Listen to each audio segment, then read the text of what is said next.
Hello everyone, हुबोमेल lab Hindi episode number 6 में आपका स्वागत है।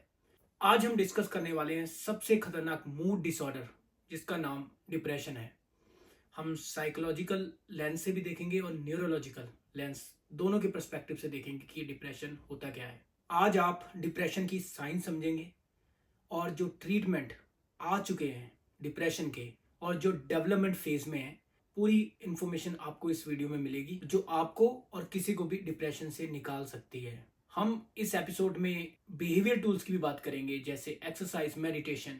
हम डाइट की भी बात करेंगे। हम प्रिस्क्रिप्शन ड्रग्स जो डॉक्टर हमें लिख के देता है, प्रिस्क्राइब करता है, उनकी भी बात करेंगे और सप्लीमेंट्स की भी बात करेंगे। और सप्लीमेंट्स जो आपके डिप्रेशन को खत्म करता है, हम सब डिस्कस करने वाले हैं इस वीडियो में। तो ये वीडियो थोड़ा सा लंबा हो सकता है, तो बने रहे इस वीडियो में, आपको पूरी इन्फॉर्मेशन मिलने वाली है। वीडियो शुरू करने से पहले आपको एक इंटरेस्टिंग चीज बताना चाहता हूँ।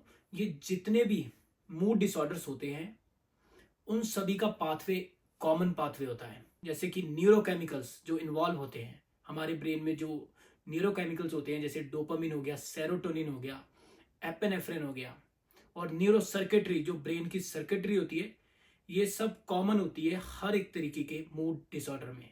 और अच्छी खबर ये है, अगर आप अच्छे से समझ गए मूड डिसऑर्डर को, ये सारी मैकेनिज्म को समझ गए, आप किसी भी तरीके के मूड डिसऑर्डर से बाहर आ सकते हैं, स्पेशली डिप्रेशन से और मेजर डिप्रेशन से।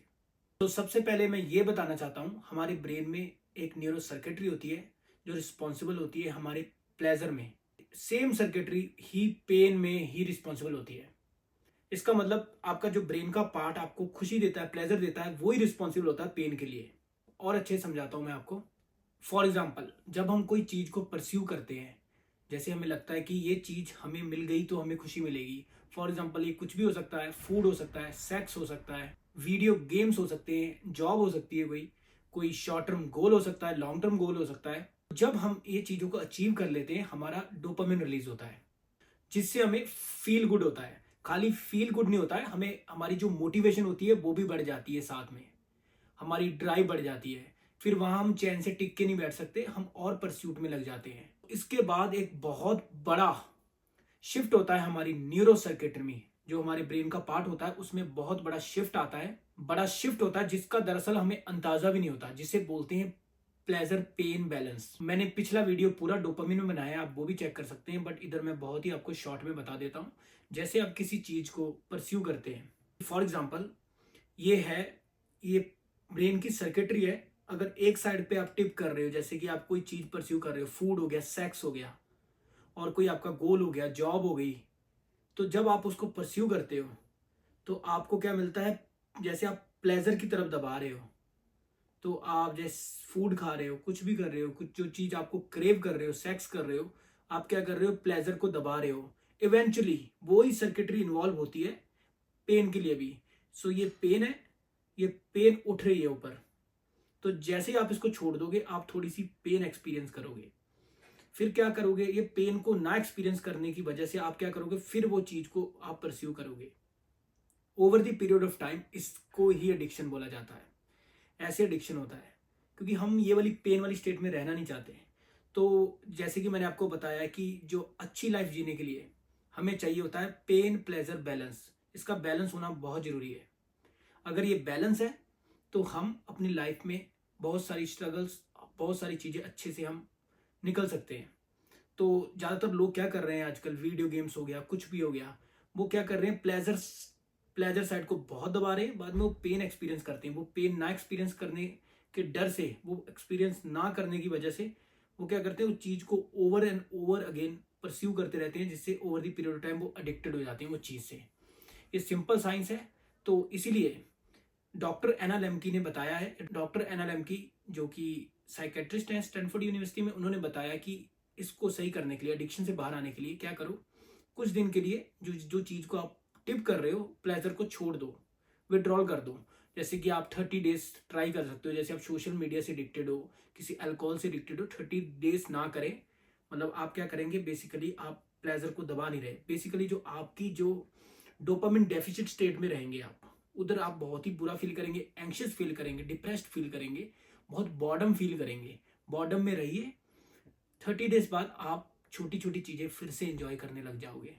जो बहुत बड़े जैसे ड्रग्स करते हैं, उनको छोटी चीज़ें एंजॉय करना उनकी लाइफ से चले जाता है, उन छोटी चीज़ों में मज़ा नहीं आता है। तो अगर आप भी छोटी चीज़ें एंजॉय करना चाहते हैं तो आप 30 डेज विड्रॉल करिए, 30 डेज तक वो चीज़ को परस्यू ना करें।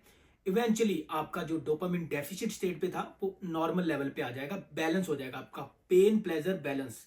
ये की आप समझे, पेन प्लेजर को आपको बैलेंस रखना है। चीज़ें परस्यू कीजिए, प्लेजर के पीछे जाइए, पर उसके बाद जो बॉर्डम आता है ना, उसमें भी रहना सीखें।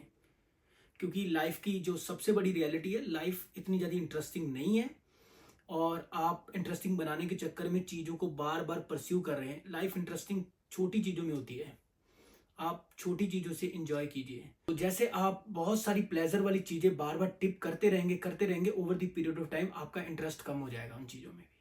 उन चीज़ों से भी आपको डोपामिन कम मिलने लग जाएगा। जैसे एक अल्कोहल, 1 ग्लास ऑफ अल्कोहल से आपको कुछ नहीं होने वाला, आपको 2 चाहिए, 3 चाहिए। तो ये जो रफ राइड है बहुत, यही कंक्लूड करना चाहता हूँ। तो जैसे कोई वीडियो गेम्स है, आप अभी खेल रहे हो 1 घंटा, फिर आप खेलते रहेंगे, आपको मज़ा ओवर द पीरियड ऑफ आना कम हो जाएगा। तो सिंपल चीज़ समझे, जो ज़्यादा हाई डोपामिनर्जिक चीज़ों के पीछे मत भागें और कम से कम डोपामिन वाली चीज़ों को परस्यू करें, और करें बाद में ब्रेक लें अच्छी सी, और वो जो बॉर्डम वाली स्टेट होती है उसमें रहना भी सीखें आप। बैक दी टॉपिक आते हैं। सबसे पहले हम समझेंगे सिम्टम्स क्या होते हैं डिप्रेशन के, जिससे आप पता लगा सकते हैं, डायग्नोस कर सकते हैं अपना और आसपास के लोगों का कि कोई डिप्रेशन में है कि नहीं। इधर मैं मेंशन करना चाहूँगा, बिल्कुल एक्यूरेट डायग्नोसिस के लिए आप क्वालिफाइड हेल्थ प्रोफेशनल की एडवाइस लें। मोस्ट ऑफ द टाइम लोग डिप्रेस्ड वर्ड बहुत इजीली यूज कर लेते हैं। कोई जॉब होती है, कुछ उनका थोड़ा सा बैड डे होता है, बल्कि वो सैड फील करते होते, कहते मैं डिप्रेस्ड हूँ क्योंकि मेरी आज जॉब में ये हो गया, और मेरा आज प्लान कैंसिल हो गया, मैं डिप्रेस्ड हूँ। बहुत लूजली वर्ड यूज करते हैं। डिप्रेशन ये नहीं होता, ये सैड फीलिंग होती है, लो फीलिंग होती है। इसे हम सैड फीलिंग या डिसअपॉइंटमेंट्स कह सकते हैं। क्लिनिकल डिप्रेशन होने के मेन 2 क्राइटेरियाज होते हैं, प्रेजेंस एंड अब्सेंस, किसी चीज का होना और किसी चीज का खो जाना। सो ये 2 चीजें होती हैं। कौन सी ऐसी चीजें हैं जिनका होना, आपके कौन से ऐसे सिम्टम्स है जो आप में आ रहे हैं, कौन से ऐसे सिम्टम्स है जो आप पहले फील करते थे अब नहीं कर रहे हैं।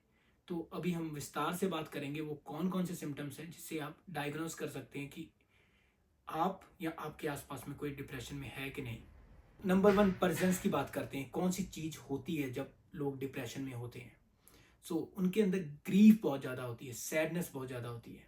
वो लोग दरअसल कभी रोते नहीं हैं और एकदम से वो खुद को पाते हैं कि एकदम से वो रोने लग जाते हैं। तो वो लोग, वैसे लोग डिप्रेशन में होते हैं, पहले कभी रोए नहीं और एकदम इजीली से उनको आंसू आ जाए और रोने लग जाए। वो ये एक बहुत बड़ा सिम्टम है, और जो एक्साइटमेंट उनकी लाइफ में होती है वो भी कम हो जाती है। Second symptom, anhedonia. एनहोडोनिया मतलब lack of ability to enjoy things. जो पहले आता था उनको, वो इंजॉयमेंट अब नहीं आ रहा है। जैसे वो खाना खा रहे हैं, सेक्स कर रहे हैं, कुछ खेल रहे हैं, सोशल गैदरिंग में जा रहे हैं, पहले वो इंजॉय करते थे, अब वो इंजॉय नहीं कर रहे। ये भी एक सिम्टम है जिसे एनहोडोनिया का नाम दिया गया है। तीसरी चीज होती है डिप्रेशन के लोगों में, वो होती है गिल्ट। जो उन्होंने कोई चीज पास्ट में की है उसको लेकर बहुत ही गिल्टी फील करते हैं वो। सो उनके थॉट्स बहुत ही चेंज हो जाते हैं। वो सेल्फ हार्म करने की, सुसाइडल फीलिंग आने लग जाती है उनको। वो गिल्ट रहती है उनके मन में जो उन्होंने इवेंट्स पास्ट में किए हैं। ये एक बहुत बड़ा सिम्टम है मेजर डिप्रेशन का। चौथा सिम्टम होता है एंटी सेल्फ कॉन्फेबुलेशन। इसमें क्या होता है, वो अपनी लाइफ में कुछ इंप्रूवमेंट नहीं देखते हैं। जैसे उनकी लाइफ में कुछ इवेंट हो गया, कुछ हो गया, जैसे उनकी एक्सीडेंट हो गया किसी का, तो वो अपनी लाइफ में इंप्रूव भी कर रहे होंगे पर इंप्रूवमेंट की तरफ ध्यान नहीं देंगे। वो ऐसी स्टेट में चले जाते हैं। अगर आप, जैसे वो चल नहीं पाते थे पहले, अब चलना भी शुरू कर देंगे, आप बोलोगे, आप उनको जाके बोलोगे कि आप तो बहुत ही अच्छा कर रहे हो, आप चलने लग गए, वो अलग सी कहानियां बनाने लग जाएंगे।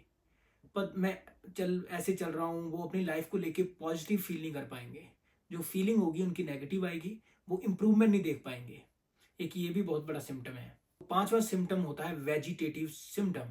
हमेशा एग्जॉस्टेड फील करते हैं, थके हुए फील करते हैं।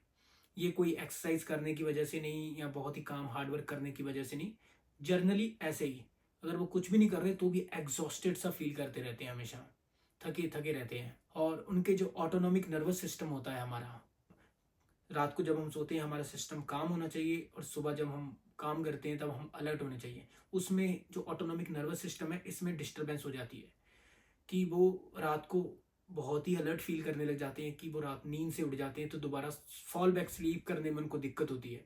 और सुबह जब उनको अलर्ट होना है तो वो बहुत ही लेजी फील करते हैं, बहुत एग्जॉस्टेड फील करते हैं, कुछ भी करने की उनके अंदर हिम्मत नहीं होती।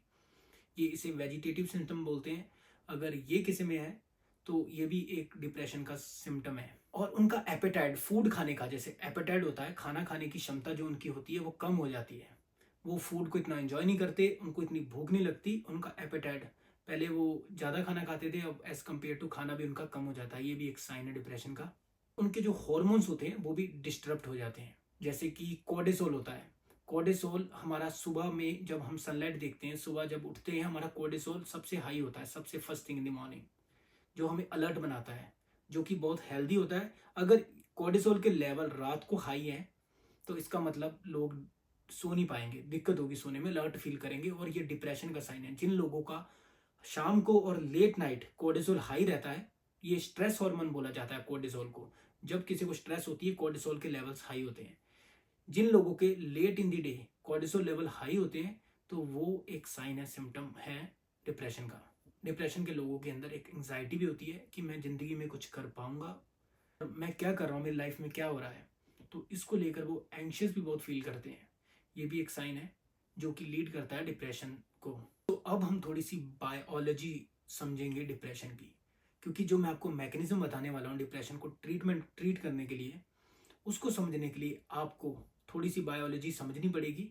सो आप इजीली, आपको पता रहेगा कि आप ये चीज़ें क्यों कर रहे हैं, क्यों फॉलो करेंगे। अगर आपको अच्छी नॉलेज होगी बायोलॉजी की कि कैसे ये ब्रेन सर्किटरी, ये केमिकल्स वर्क करते हैं, तो आप इजीली डिप्रेशन से बाहर आ जाएंगे। और आपको पता भी लगेगा कि आप ये कर क्यों रहे हैं।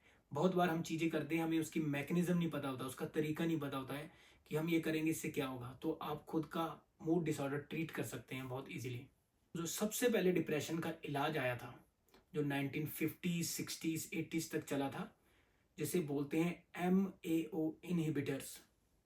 ये जो सबसे पहले डिप्रेशन का इलाज आया था, जब ये MAO इनहिबिटर्स, जब लोग ये इनकी जो दवाइयाँ लेते थे, मेडिसिन लेते थे, ये वाली MAO इनहिबिटर्स, इससे क्या होता था, उनके डिप्रेशन के सिम्टम्स कम हो जाते थे। ये बेसिकली क्या करता था, हमारी बॉडी में केमिकल होता है, ब्रेन में, बॉडी में, नोराएपिनेफ्रिन। ये क्या करते थे, जैसे ही हमने MAO इनहिबिटर्स लिया, वो हमारे एपिनेफ्रिन के लेवल्स और नोराएपिनेफ्रिन के लेवल्स ब्रेन और बॉडी में बढ़ जाते थे। इससे क्या होता था, हमारा ब्लड प्रेशर बढ़ता था, और उससे क्या होता था कि जो लोग डिप्रेस फील करते थे वो डिप्रेशन में कम हो जाते थे। बट इसके साथ लोगों को बहुत सारे साइड इफेक्ट हुए, सो जिससे ये ज़्यादा मार्केट में ये जो इलाज ज़्यादा टाइम तक टिक नहीं पाया, क्योंकि इसके साइड इफेक्ट्स बहुत थे। जैसे कि आपको मैंने बताया, ब्लड प्रेशर भी बढ़ा देती थी MAO inhibitors. So blood pressure बढ़ना भी डेंजरस हो सकता है बहुत सारे लोगों के लिए। और अदर साइड इफेक्ट्स लाइक उनका लिबिडो कम हो जाता था, उनका ड्राई माउथ हो जाता था, भूख ना लगना, डाइजेशन की problem, weight gain, sleep issues, और ऐसे बहुत सारे साइड इफेक्ट्स उन्होंने एक्सपीरियंस किए, जो लोग MAO इनहिबिटर्स लिए जिन्होंने। तो फिर थोड़े टाइम बाद एक नई डिस्कवरी हुई इस फील्ड में डिप्रेशन की, जिसे बोलते हैं प्लेजर पाथवे। ब्रेन में जो हमारे सर्किट्स होते हैं, जब वो न्यूरॉन्स को, हमारे जो ब्रेन में न्यूरॉन्स होते थे जिसे हम प्लेजर पाथवे बोलते हैं, उनको स्टिमुलेट किया जाता था इलेक्ट्रिकली और कुछ बिहेवियर से। जब उनको स्टिमुलेट किया जाता था तो लोग क्या करते थे, बहुत मोटिवेटेड फील करने लग जाते थे, उनकी लाइफ से मतलब डिप्रेशन की फीलिंग, नेगेटिव फीलिंग दूर होती थी। जब वो पार्ट का, वो ब्रेन का सर्किट को जब स्टिमुलेट किया जाता था, चाहे वो इलेक्ट्रिकली बिहेवियर से, कोई भी बिहेवियर से। वो जो ब्रेन का एरिया है उसका नाम है न्यूक्लियस अकम्बस। सो जो हमारे ब्रेन में डोपामिन बनता है, वो ब्रेन का पार्ट है nucleus accumbens and VTA, ventral tegmental area, जिधर हमारा डोपामिन बनता है, सिंथेसाइज होता है। सो जब इन पाथवे को जब एक्टिवेट किया जाता है तो बहुत सारा, जो लोग एडोनिया फील करते थे, एनहेडोनिया फील करते थे, जो वो इंजॉय नहीं कर पाते चीज़ें, जब ये पाथवे को स्टिमुलेट करते थे, किया गया, तो उनसे उनकी जो फीलिंग है ना एंजॉय, एक्साइटमेंट वाली, वो वापस आ जाती है। जब ये न्यूरॉन्स को स्टिमुलेट करते थे तो वो जो चीज़ें इंजॉय नहीं करते थे उससे बाहर आ जाते थे, तो वो चीज़ें इंजॉय करने लग जाते थे। फिर बहुत बड़ी डिस्कवरी हुई 1980s में, जिसे बोलते हैं एसएसआरआईज। इसकी फुल फॉर्म है सेलेक्टिव सेरोटोनिन रीअपटेक इनहिबिटर्स, एसएसआरआईज। सबसे पहले मैं आपको बता दूं एक न्यूरॉन दूसरे न्यूरॉन से कैसे बात करता है। जैसे कि हम कुछ भी एक्टिविटी कर रहे हैं, अभी हाथ भी हिल रहा है मेरा, कुछ भी हो रहा है हमारा, एक न्यूरॉन दूसरे न्यूरॉन को सिग्नल भेजता है, तब हमारी एक्टिविटी, हमारा बिहेवियर चेंज होता है। तो एक न्यूरॉन दूसरे न्यूरॉन से बात करता है, वो क्या करता है, न्यूरोकेमिकल्स, एक केमिकल एक न्यूरॉन से दूसरे न्यूरॉन में, प्री सिनेप्टिक न्यूरॉन से पोस्ट सिनेप्टिक न्यूरॉन्स में जब केमिकल स्प्लिट आउट करता है, जैसे एक न्यूरॉन दूसरे में वॉमिट कर देता है केमिकल, तब दूसरा जो न्यूरॉन होता है इलेक्ट्रिकली चार्ज हो जाता है। हमारा ब्रेन में भी इलेक्ट्रिसिटी है, ये सब केमिकल फॉर्म में चलती है। एक न्यूरॉन दूसरे न्यूरॉन को जब में केमिकल जब फेंक देता है, वॉमिट कर देता है, तो दूसरा न्यूरॉन इलेक्ट्रिकली एक्टिव हो जाता है। तो फिर उससे एक्टिविटी, हमारे जो फंक्शन होते हैं बॉडी में, ब्रेन में, ये केमिकल्स की वजह से। सेरोटोनिन एक न्यूरोकेमिकल है। जब हमारे सेरोटोनिन के लेवल लो होते हैं, ये बहुत बड़ा साइन है डिप्रेशन का। तो क्या होता है कि कई बार सेरोटोनिन जो होता है वो हमारी बॉडी में होता है, पर वो इतना इफेक्टिव नहीं रहता है। वो सिनेप्सिस के पास में, एक न्यूरॉन के पास में रहता है। जब ये एसएसआरआईज लेते थे, सिलेक्टिव सेरोटोनिन रीअपटेक इनहिबिटर्स, वो क्या करते थे कि जो सेरोटोनिन आसपास में पड़ा है उसको क्या करते हैं, इफेक्टिव करके उस सेरोटोनिन को जो साइड में पड़ा उसको सक करके उसको ट्रांसफर कर देते हैं दूसरे न्यूरॉन में। तो इससे क्या होता है कि जो एक्टिविटी होती है, इलेक्ट्रिकल एक्टिविटी ब्रेन की बढ़ जाती है, लोगों को पॉजिटिव इमोशन फील होने लग जाते हैं। सेरोटोनिन को केमिकल बोला जाता है ब्लिसफुलनेस का, आप आनंद बोलते हैं, जिसको जो आनंद आता है वो सेरोटोनिन होता है। जब आप हाई इन सेरोटोनिन होते हैं, आपको आनंद मिलता है। आप कोई चीज, जैसे डोपामिन जब आपका रिलीज होता है, आप परस्यूट में रहते हैं, आपको अच्छा भी फील होता है, बट आप आगे बढ़ना चाहते हैं हमेशा। जैसे आपने एक गोल अचीव कर लिया है, दूसरा करेंगे, तीसरा करेंगे, चौथा करेंगे, उसके पीछे ये डोपामिनर्जिक एक्टिविटी होती है। जो सेरोटोनिक एक्टिविटीज होती हैं, आप क्या करते हैं, जो आपके पास है अभी उसमें खुश रहना। अगर आप हाई इन सेरोटोनिन इंसान हो, जो आपके पास है, आप वो चीज़ों को ज़्यादा एंजॉय करेंगे, ग्रेटिट्यूड में रहेंगे, प्रेजेंट में रहने का एक, जो लोग प्रेजेंट में बहुत रहते हैं वो हाई इन सेरोटोनिन होते हैं, और जो हमेशा परस्यूट में भागे रहते हैं वो डोपामिनर्जिक लोग होते हैं, कि वो डोपामिनर्जिक एक्टिविटी परस्यू करते रहते हैं over the period of time. और सेरोटोनिन से आप ब्लिसफुल एक जगह बहुत ही एकांत में बैठ सकते हैं। तो जब ये एसएसआरआई ट्रीटमेंट आया, जब वो दवाइयाँ खाते थे लोग, अभी भी एसएसआरआई दवाई चल रही हैं, कि उससे क्या होता है कि वो सेरोटोनिन जो उधर ऑलरेडी है वो बाइंड कर जाता है दूसरे न्यूरॉन से और सक करके उसको, और उससे क्या होती है, इलेक्ट्रिकल एक्टिविटी बढ़ जाती है और लोगों को पॉजिटिव इमोशन, ब्लिसफुलनेस उनको एक्सपीरियंस करने लग जाते हैं। बट इससे क्या हुआ है, जो एसएसआरआईज हर एक लोगों को काम नहीं आए। कुछ लोग, 1/3 लोग थे जिनको वो इतना इफेक्टिव नहीं किया, और इसके साथ भी, इनके साथ भी कुछ साइड इफेक्ट्स थे जब ये लोग सेरोटोनिन रीअपटेक लेते थे। 2/3 ऑफ लोगों को सम रिलीफ मिला और कोई सिम्टम भी नहीं आया, कोई साइड इफेक्ट भी नहीं हुआ उनको। मैं इधर कहना चाहूंगा बहुत सारे लोगों की जिंदगियां बची हैं एसएसआरआई से, बट इसके कुछ साइड इफेक्ट भी थे। आपको मैं एक मेन चीज बताऊंगा, इधर हमारे ब्रेन में 3 मेन केमिकल्स होते हैं जो हमारे मूड के लिए रिस्पॉन्सिबल होते हैं। डोपामिन हो गया, सेरोटोनिन हो गया, और नोरापेनेफ्रेन हो गया।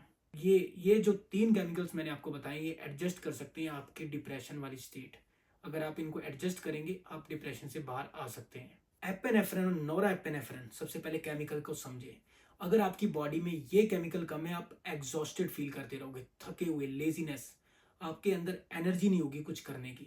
जब आपकी बॉडी में एपेनेफ्रेन के लेवल्स बहुत कम होते हैं, आप बहुत लेजी, एग्जॉस्टेड फील करते हो। जैसे कि सुबह उठना, ये इसमें प्रॉब्लम हो आपको, कुछ काम करने में आपको बहुत लेजीनेस फील हो, ये एपिनेफ्रिन के लेवल लो होने की सिम्टम्स हैं। अगर आपकी बॉडी में डोपामिन कम है, तो आप एनहेडोनिया फील करेंगे, आप चीज़ों को इतना एंजॉय नहीं कर पाएंगे, इतना मोटिवेटेड नहीं रहेंगे, कोई चीज़ को परस्यू करने की आपके अंदर मीनिंग नहीं आएगा लाइफ में, कुछ चीज़ों को पीछे आप भागेंगे नहीं इतना। जब डोपामिन के लेवल लो होते हैं, आपकी बॉडी भी इतनी चलती नहीं है और आप इतनी चीज़ों को एंजॉय नहीं कर पाते, परस्यूट में नहीं रहते हैं। जब बात होती है सेरोटोनिन की, अगर आपकी बॉडी में सेरोटोनिन के लेवल कम हो तो आप पॉजिटिव इमोशन नहीं फील करते, आप गिल्ट फील करते रहते हो। जैसे आपको मैंने बताया था, पास्ट इवेंट जो हुआ उसमें ही रहते हो आप, आप अपने लाइफ में पॉजिटिव जो इवेंट्स होते हैं वो उनको फोकस नहीं करते, और पास्ट में जो गिल्ट है, शेम है, आप उसी में रहते हो ज़्यादा जब सेरोटोनिन के लेवल लो होते हैं। सेफ भी नहीं फील करते, आपके अंदर एक फियर जनरेट रहता है। जब सेरोटोनिन के लेवल कम होते हैं, एक फियर रहता है हमारी बॉडी में, हमारे मन में एक फियर सा रहता है। अगर आप सेरोटोनिन के लेवल बढ़ाएंगे तो आपका जो फियर है और जो वेलबींग है और पॉजिटिव इमोशंस वापस आ जाते हैं। तो अब आप सोच रहे होंगे कि हम, जैसे कोई बंदा लो लेजी फील कर रहा है, उसको एपिनेफ्रिन के लेवल बढ़ा दो। जो चीज़ें इंजॉय नहीं कर रहा है उसको हम, जैसे कोई उनकी जो चीज़ें पहले इंजॉय करता था अब इंजॉय नहीं कर रहा, उसके डोपामिन के लेवल बढ़ा दो। जो नेगेटिव इमोशन डर में है उसके सेरोटोनिन बढ़ा दो। बट हमारी ह्यूमंस और एनिमल्स की मैथमेटिक्स इतनी ईजी नहीं है, ऐसे वर्क नहीं करती है। जो हमारी बायोलॉजी है कि जो ग्रीप में है, जैसे कोई बंदा ग्रीप में है, बहुत एग्जॉस्टेड फील कर रहा है, अडोनिया फील कर रहा है, बहुत ही, जैसे फॉर एग्जांपल जैसे कोई बंदा बहुत ही ग्रीप में है, सैड फील कर रहा है बहुत ही लाइफ को लेके, वो एग्जॉस्टेड भी नहीं रहता है और वो उसको कोई चीज़, सब चीज़ें इंजॉय भी कर रहा है। उसको क्या करें, जैसे एक्सरसाइज देके सेरोटोनिन बढ़ा दे और वो ठीक हो जाए, ऐसे हर बार ऐसे काम नहीं करती बायोलॉजी। और भी काफ़ी चीज़ें एडजस्ट करनी पड़ती हैं, इतने सिंपल तरीके से वर्क करती तो कहानी कुछ और होती। अब हम बात करेंगे हॉर्मोन्स एंड डिप्रेशन की। 20% लोग जिनको डिप्रेशन है वो, उनका जो थायराइड हॉर्मोन्स है बहुत कम होते हैं उनके। तो थायराइड जो हार्मोन होता है वो मेटाबॉलिज्म के लिए यूज़ होता है, जो हमारे टिश्यूज रिपेयर होते हैं उनके लिए यूज़ होता है। जिन लोगों के थायराइड, 20% लोग जिनको डिप्रेशन है उनके जो थायराइड हार्मोन है वो भी लो होते हैं। वो क्या करते हैं, उनकी उनकी एनर्जी बहुत कम हो जाती है, उनका मेटाबॉलिज्म बहुत स्लो हो जाता है ब्रेन और बॉडी में। ऐसे लोगों को, ऐसे पेशेंट्स को जो डॉक्टर्स होते हैं, साइकेट्रिस्ट होते हैं, वो थायराइड हार्मोन की मेडिकेशन देते हैं, जिससे क्या होता है कि वो, उनको रिलीफ मिलती है over the period of time जब उनके थायराइड हार्मोन नॉर्मल लेवल में आ जाते हैं। ऐसे मैं आपको एग्जांपल दे सकता हूँ, जैसे चाइल्ड बर्थ होता है, मेंस्ट्रुअल साइकिल्स होते हैं, जब शिफ्ट होता है, जैसे कि एक वुमेन की बॉडी में बहुत बड़ा शिफ्ट होता है हार्मोनल लेवल में, बहुत हार्मोन डिस्टर्ब होते हैं, बहुत हार्मोन लेवल्स इम्बैलेंस होते हैं, वो भी एक्सपीरियंस करते हैं माइल्ड डिप्रेशन चाइल्ड बर्थ के टाइम, मेंस्ट्रुअल पीरियड के टाइम। तो क्या होते हैं, लॉन्ग टर्म स्ट्रेस भी डिप्रेशन को बढ़ाती है। जैसे कि जो आपको मैंने बताया स्ट्रेस हार्मोन होता है कोर्टिसोल, अगर कोर्टिसोल बढ़ा रहता है over the period of time तो वो डिप्रेशन में कन्वर्ट हो जाता है। जैसे 3-4 बाउट स्ट्रेस के किसी की लाइफ में आ गए तो बंदा डिप्रेशन में जा सकता है।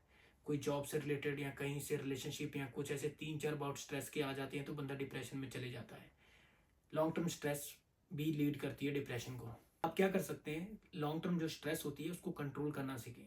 स्ट्रेस को लॉन्ग टर्म ना चलने दें, उनको, आपको ब्रेक लगाना भी आनी चाहिए कि स्ट्रेस आपकी लाइफ में आई तो उसको ब्रेक लगाएं, उसको लॉन्ग ना चलने दें। शॉर्ट टर्म चल रही है उन्हें लॉन्ग टर्म ना होने दें, क्योंकि ये कॉर्टिसोल बार बार रिलीज होता रहता है, जो आपके न्यूरोकेमिकल्स जो आपके ब्रेन में होते हैं, सेरोटोनिन, डोपामिन, एपिनेफ्रिन, इनकी से वो चलते हैं, उनको चेंज करता है ये कॉर्टिसोल। तो आप कॉर्टिसोल को इतना पीक ना रहने दें, तो आप स्ट्रेस कंट्रोल करना सीखें। अब बात करते हैं, कुछ लोग ऐसे होते हैं जो जेनेटिकली, जो जीन से ही उनको डिप्रेशन की संभावना होती है, वो जल्दी डिप्रेस्ड हो जाएंगे। जैसे कोई लोगों को 4 से 5 स्ट्रेसफुल चीज़ें हुई तो डिप्रेस हो गए। कुछ लोगों के जीन्स होते हैं, ऐसे सर्टेन जीन्स पाए गए हैं, मैं आपको उसका नाम बताता हूँ। 5-HTT-LPR जीन जिनमें होता है, वो लोग जल्दी डिप्रेशन में जाते हैं as compare to normal person जिनमें वो जीन नहीं होते हैं। जैसे मैं आपको कुछ टूल्स बताने वाला हूँ इधर। कुछ लोग, जो लोग बहुत एग्जॉस्टेड फील कर रहे हैं, थके हुए फील कर रहे हैं, जिनके जो बेसिकली केमिकल लेवल में बात करूं तो जिनके एपिनेफ्रिन, नोरेपिनेफ्रिन के लेवल कम है, उन लोगों के लिए क्या है कि वो कोल्ड शावर लें। जैसे आप कोल्ड शावर लेंगे, इससे आपका डोपामिन भी बढ़ता है और आपका एपिनेफ्रिन जो अलर्टनेस होती है वो भी बढ़ जाती है, और ऐसे भी आप डिप्रेशन वाली स्टेट से बाहर आ सकते हैं कोल्ड शावर से, क्योंकि ये ड्रामेटिकली आपका एपिनेफ्रिन और डोपामिन बढ़ा देते हैं। जब आप एक्सरसाइज करते हैं इससे आपका डोपामिन भी बढ़ता है और सेरोटोनिन भी बढ़ता है। सो सेरोटोनिन बढ़ाने के लिए आपको स्पेशली बहुत हाई इंटेंसिटी वर्कआउट करना पड़ेगा। जब आप हाई इंटेंसिटी वर्कआउट करते हैं, जब आपका हार्ट रेट एलिवेटेड रहता है, उसे हाई इंटेंसिटी वर्कआउट बोला जाता है। जो वेट लिफ्टिंग वो करते हो आप, उसमें आपका जो हार्ट रेट होता है इतना ज़्यादा हाई नहीं रहता है जितना कि आप, जैसे आप रनिंग कर रहे हो, उससे आपका सेरोटोनिन ज़्यादा रिलीज होगा। एक्सरसाइज बहुत पावरफुल टूल है, कोल्ड शावर भी पावरफुल टूल है। एक्सरसाइज करते हैं आप, बहुत सारे केमिकल्स रिलीज होते हैं। गुड नाइट स्लीप, जब आप सोते हैं तो आप सोने से आपके जो केमिकल्स होते हैं उनका जो बैलेंस रहता है, अगर आपकी स्लीप साइकिल डिस्टर्बटेड है तो आप अच्छे इमोशंस नहीं फील करेंगे। आपको स्लीप को इम्प्रूव करना है, अपनी अपनी एक्सरसाइज का ध्यान देना है, आपने कोल्ड शावर लेना है। सुबह कोशिश करें रात को ना लें, क्योंकि जब आप कोल्ड शावर लेते हैं आपकी बॉडी बहुत अलर्ट फील करने लग जाती है। और आपको स्लीप अपनी अच्छी करनी है, जिससे आपके केमिकल्स रात को जब आप सोते हैं तो बैलेंस रहें, वो नॉर्मल लेवल में रहें। बहुत सारी स्टडी बोलती हैं तो हमारा इन्फ्लेमेशन एंड इम्यून सिस्टम, बहुत सारे एविडेंस है जब हमारी बॉडी में इन्फ्लेमेशन बढ़ जाती है उसकी वजह से भी लोग डिप्रेशन में जाते हैं। इन्फ्लेमेशन बहुत ज़रूरी भी है, हमारी बॉडी में होनी चाहिए, बहुत सारा अच्छा काम करती है, हीलिंग का काम करती है, पॉजिटिव इफेक्ट्स होते हैं इसके हमारी इम्यून सिस्टम में, हमारे इम्यून सिस्टम के लिए अच्छी होती है इन्फ्लेमेशन थोड़ी बहुत। वुंड हीलिंग, इलनेस, जब आप बीमार होते हैं तो वो इन्फ्लेमेशन आपको हेल्प करती है। बट ये इन्फ्लेमेशन ज़्यादा टाइम तक रहे बहुत बैड होती है। को फोकस करना है कि अपनी इन्फॉर्मेशन इतनी बॉडी में बढ़ने ना दें। जब आप ईपीए का इंटेक करते हैं, आपको मैं टूल बताऊंगा, ओमेगा 3 फिश ऑयल। जब आपकी बॉडी में ईपीए के लेवल बढ़ जाते हैं उससे क्या होता है, इन्फ्लेमेशन कम होती है। आप क्या कर सकते हैं, आप सप्लीमेंट कर सकते हैं ओमेगा 3 फिश ऑयल। जब आप फिश ऑयल लेंगे तो आपके जो डिप्रेशन सिम्टम्स होते हैं वो कम होंगे, आपके मूड जो होता है एलिवेटेड रहेगा, अच्छा रहेगा।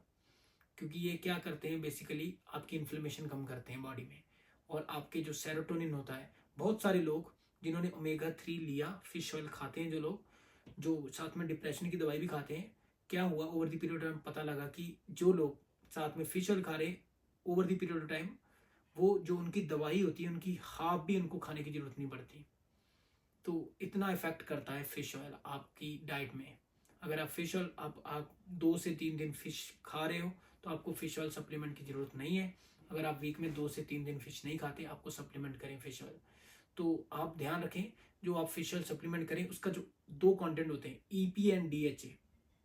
EP high in EPA, studies बोलती हैं 1 ग्राम ऑफ ईपीए बहुत ही बेनिफिशियल है हमारे ब्रेन के लिए।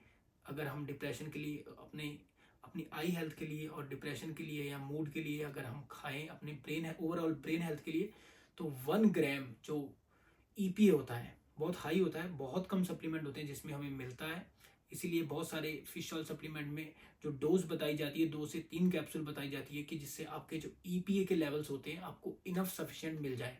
और कार्डियोवास्कुलर ट्रेनिंग आप करें, जैसे अभी मैंने आपको एक्सरसाइज बताया, कार्डियो जब आप करते हैं वो क्या होता है, हमारी बॉडी में जो आपको मैंने बताया सेरोटोनिन होता है, हाई इंटेंसिटी वर्कआउट से बढ़ता है। वो कैसे बढ़ता है कि जो हमारी बॉडी में सेरोटोनिन बनता कैसे है, सेरोटोनिन बनता है एक अमीनो एसिड से, एक प्रोटीन की long chain of amino acid को प्रोटीन बोला जाता है। एक जो अमीनो एसिड होता है जिसका नाम होता है ट्रिप्टोफैन, वो कन्वर्ट होता है सेरोटोनिन में। जब आप हाई इंटेंसिटी वर्कआउट करते हैं वो जो ट्रिप्टोफैन होता है बहुत इजीली कन्वर्ट हो जाता है सेरोटोनिन में। जिसमें आपकी बॉडी में और ब्रेन में सेरोटोनिन के लेवल्स हाई रहते हैं। तो इसीलिए हाई इंटेंसिटी आप कार्डियो कर सकते हैं। कार्डियो ट्रेनिंग आपको बहुत हेल्प करेगी आपके सेरोटोनिन लेवल को बढ़ाने के लिए। हमारा अगला टूल है क्रिएटिन। जो जिम में जाते हैं उनके लिए बहुत पॉपुलर सप्लीमेंट है, मोस्ट वेल रिसर्च सप्लीमेंट बोला जाता है क्रिएटिन को। बट इसके जो कॉग्निटिव बेनिफिट्स है उसका इतना जिक्र नहीं है। हमारी बॉडी में, हमारे ब्रेन में एक सिस्टम होता है जिसे बोलते हैं फोस्फोक्रिएटिन सिस्टम, जो कि हमारे फोर ब्रेन में होता है, जो रेगुलेट करता है हमारे मूड को। जब हमारी बॉडी में क्रिएटिन की कमी होती है, ब्रेन में क्रिएटिन की कमी होती है, तो उससे भी लोग बहुत डिप्रेस्ड फील करते हैं। तो डिप्रेशन का एक आप क्रिएटिन भी यूज़ कर सकते हैं आपके ब्रेन के लिए। बहुत सारी स्टडीज बता रही हैं कि आपका जो मूड होता है बहुत एलिवेटेड रहता है अगर आप क्रिएटिन सप्लीमेंट करते हैं। इसकी जो बिल्कुल सही डोज है, जो इसकी प्रॉपर फॉर्म में, बहुत सारे क्रिएटिन आते हैं मार्केट में, जो सबसे ज़्यादा आपको क्रिएटिन लेना है वो क्रिएटिन आपको लेना है क्रिएटिन मोनोहाइड्रेट फॉर्म में। उसका जो डोज होती है 5 ग्राम आपको लेना है एवरीडे। ये आपको मिलता है रेड मीट से, और रेड मीट से कंज्यूम करना ये बहुत मुश्किल है। आपको कितने किलो रेड मीट खाना पड़ेगा फिर आपको 5 ग्राम क्रिएटिन मिलेगा। ऐसी चीज़ें, कुछ चीज़ें हमें सप्लीमेंट इसलिए करनी है क्योंकि हमें डाइट में वो मिलना बहुत एक लॉजिकल नहीं दिखता है। तो आप सप्लीमेंट कर सकते हैं, 5 ग्राम क्रिएटिन आप ले सकते हैं एवरीडे। इसके बाद कुछ और चीज़ें हैं जो डिप्रेशन सिम्टम्स को कम करती है, जैसे कीटोजेनिक डाइट होती है। बहुत सारी स्टडीज बोलती है कि जो कुछ लोगों के लिए कीटोजेनिक डाइट क्या करती है, उनके डिप्रेशन सिम्टम्स कम हो जाते हैं, डिप्रेशन से लोग बाहर आ जाते हैं जब वो कीटोजेनिक डाइट पे होते हैं। आप गूगल में चेक कर सकते हैं कीटोजेनिक डाइट वर्सेस डिप्रेशन, आप स्टडीज देख सकते हैं। और कीटोजेनिक डाइट जो होती है बहुत ही स्ट्रिक्ट डाइट होती है। और कुछ चीज़ें होती हैं साइकेडेलिक्स जैसे मैजिक मशरूम, ये सब चीज़ें अभी इलीगल है। तो अभी क्लिनिकल ट्रायल चल रहा है। इनसे क्या हो रहा है, जो लोग ये चीज़ें ले रहे हैं वो क्या होते हैं, अलग ही लेवल पे, कॉन्शियसनेस के लेवल पे बहुत हाई अलग लेवल पे चले जाते हैं। जो अपने दिमाग में घुसे रहते हैं वो उससे बाहर चले जाते हैं। एक बार वीडियो के एंड में मैं फिर से कवर करना चाहता हूँ कि आज हमने क्या क्या डिस्कस किया है। सबसे पहले हमने डिस्कस किया है कि आपको पेन प्लेजर बैलेंस बना के रखना है। जिधर आपको डोपामिनर्जिक बहुत जिधर ज़्यादा डोपामिन मिलता है वो चीज़ों को ज़्यादा परस्यू ना करें, क्योंकि आप बाद में डिप्रेशन में जा सकते हैं। तो आपको चीज़ें परस्यू करनी है, मॉडरेशन में परस्यू करें, क्योंकि over the period of time अगर आप ज़्यादा इंडल्ज हो जाओगे आप एडिक्टेड हो जाओगे और आप डिप्रेस फील करोगे। आपको पेन प्लेजर बैलेंस बना के रखना है। दूसरी चीज़ हमने बात कैसे एडोनिया एग्जॉस्टेड फील करते हो आप कोल्ड शावर यूज़ कर सकते हो। आपके एपिनेफ्रिन के लेवल अगर बढ़ाना चाहते हो, एक विम हॉफ ब्रीथिंग पैटर्न होता है, आप यूट्यूब पे सर्च कर सकते हैं। विम हॉफ ब्रीथिंग 10 मिनट की ब्रीथिंग है, अगर आप वो करते हो एवरीडे मॉर्निंग एम्प्टी स्टमक, उससे क्या होता है आपकी जो बॉडी होती है 10 मिनट के बाद हाई अलर्ट फील करोगे आप कोल्ड शावर यूज़ कर सकते हैं, आप विम हॉफ ब्रीथिंग कर सकते हैं आपके एपिनेफ्रिन के लेवल बढ़ाने के लिए। वीडियो मैंने बताया इस वीडियो में एक्सरसाइज बहुत हेल्प करती है, चाहे वो कार्डियो हो गई, वेट ट्रेनिंग हो गई, उससे हमारी बॉडी में बहुत सारे केमिकल्स रिलीज होते हैं जिससे डोपामिन बढ़ता है, सेरोटोनिन बढ़ता है। आप एक्सरसाइज कर सकते हैं। ईपीए हमने फिश ऑयल की बात की, ओमेगा 3 फिश ऑयल एटलीस्ट आप 100 मिलीग्राम आप फिश ऑयल ईपीए कंज्यूम करें पर डे। उससे क्या होता है आपके लेवल्स आपके हाई रहते हैं। और कुछ स्टडीज बताती हैं फर्मेंटेड फूड, क्योंकि बहुत जो केमिकल्स बनते हैं जैसे सेरोटोनिन 80% हमारा गट में बनता है, पेट में बनता है। आपकी गट हेल्थ बहुत अच्छी होनी पड़ेगी। तो उसके लिए आपको फर्मेंटेड फूड की सर्विंग करनी है 2 से 4। अब फर्मेंटेड फूड होते हैं जैसे कैफिर हो गया, योगर्ट हो गया और कंबूचा हो गया, ऐसे जो फ्रूट्स होते हैं, किमची हो गया, ऐसे जो फर्मेंटेड फूड्स आप गूगल में सर्च कर सकते हैं। आपको 2 से 4 सर्विंग एवरीडे करनी है, जिससे आपकी गट हेल्थ अच्छी होगी और जिससे आपका सेरोटोनिन आपकी बॉडी में बहुत अच्छे से बनेगा और आपका डाइजेशन अच्छा रहेगा। और ये फर्मेंटेड फूड खाने से आपकी बॉडी में जो इन्फ्लेमेशन होती है जो बढ़ती है वो भी कम हो जाती है। और हमने जो लास्टली बात की क्रिएटिन, क्रिएटिन बहुत हेल्पफुल है आपके डिप्रेशन के सिम्टम्स को कम करने के लिए। Thank you so much. I hope आपको ये वीडियो बहुत इन्फॉर्मेशन लगी होगी और ये वीडियो काफ़ी लंबा बन गया है। Thanks for joining me.